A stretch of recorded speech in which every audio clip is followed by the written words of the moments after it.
Hello, my name is Craig Mason and I am the horn teacher at the University of Wisconsin at Platteville. Today we're discussing Galley Etude 104, which is a requirement for you to play for your auditions for Wisconsin State Honors ensembles. The first thing I'd like you to do is to number the measures. So if you could stop the video and go ahead and do that, that would be great. You should have a total of 56 measures. Do not count the pickups. Start with the measure that has the half note A in it. Okay? Go. All right, welcome back. So we're going to play through a couple of the phrases and then I'll stop and we'll talk and then we'll continue. And all of the things I'm going to suggest to you may or may not work for you. You can try them, and if you want to keep them, super. If you don't, that's fine. Get as much input as you can from a variety of players and resources, which will help you interpret the music that works best for you. The first thing that I eliminate in what's written here are two breath marks, measure 2 and measure 33. I just feel that breaks up the phrase. The rest are pretty good. I do add one in measure 29 after count 1, after the C quarter note on count 1. So I'll play a little bit and then we'll talk.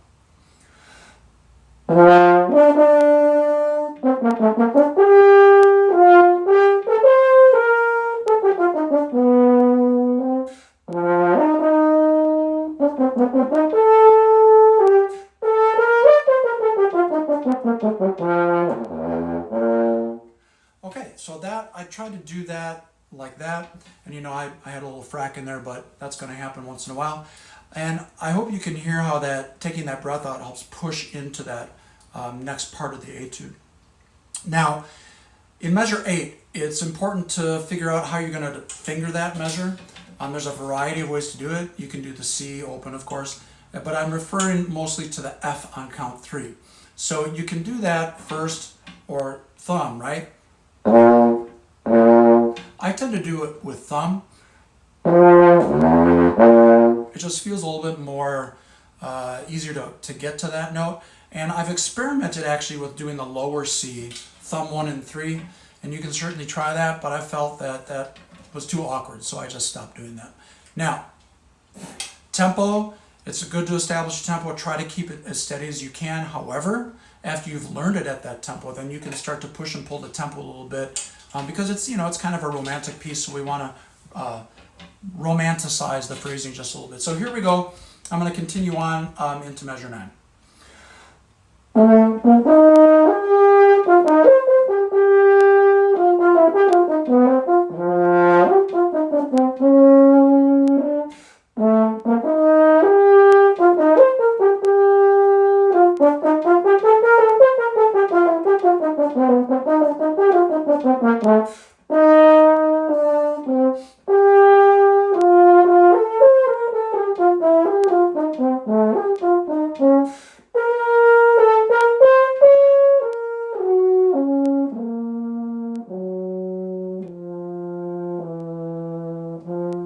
I guess I'll stop right there.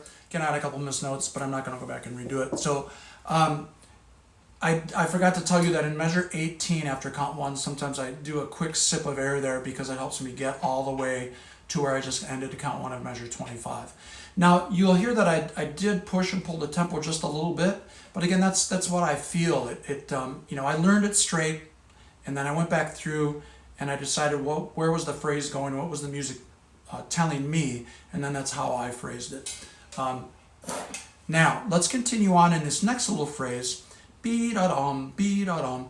I found myself, when I was working on this, clipping the low C a lot. In other words, playing dee-da-da, dee-da-da.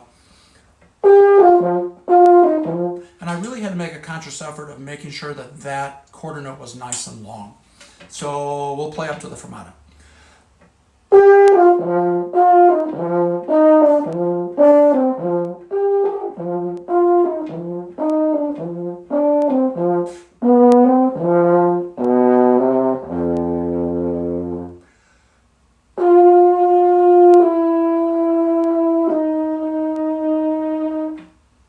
So you can hear me get that quick breath in measure 29, and I slowed down a little bit. I also, in measure 27, because that's a repeat of what was just played, I take that down a half a level or even a full level of dynamic to get that little bit of a difference in the sound, and then maybe just a little crescendo at the end of measure 29 to get to that low C. And then right there is a great moment where I totally change the tempo and just totally take my time. To me, it's almost a moment of a cadenza of wait till you hear what's coming next.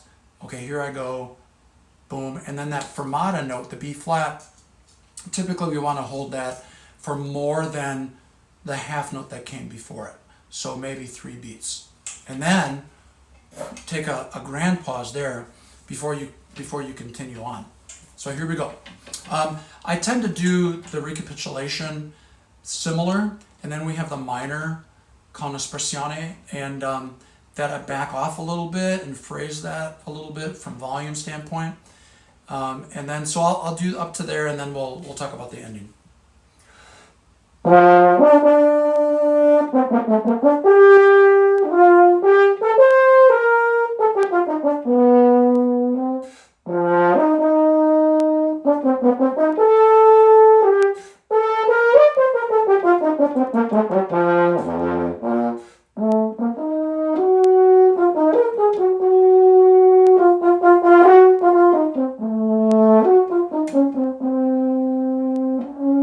And you can hear I got louder and then backed off a little bit, and I did change the tempo just a little bit at the beginning of that first triplet in measure 41.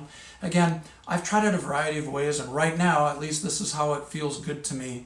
And I know that when I worked on this a long time ago, that I interpreted it differently, although some things I did carry on from back then. So I hope that makes sense so far. Now what I do in this next section, I tend to increase the tempo in measure 46 and 47 and keep that going until I get to the end of 50 and into 51, just because it gives a little bit more forward momentum and makes it a little bit more exciting.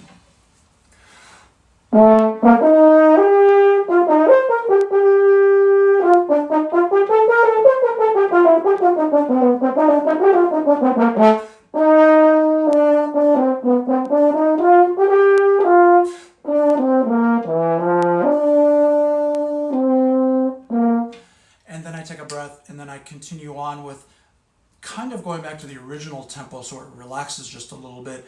And I kind of go out of time on these ties over the bar a little bit, although I'm pretty close. And then I change that sextuplet just a little bit. And then we kind of have to figure out how we're going to do the fingerings in the last bar, the different octaves of the Fs. Certainly you're going to want to do the high F thumb. And then the one on the first bass, you could do, first or thumb, and then the low one, again, same kind of thing, thumb or first. I've done it a variety of ways. And I have sometimes it doesn't speak really well if I do it first.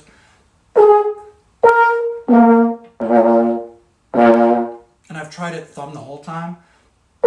I'm not sure I like that middle F, the tone that I get when I do that. So, all right, let's wrap it up.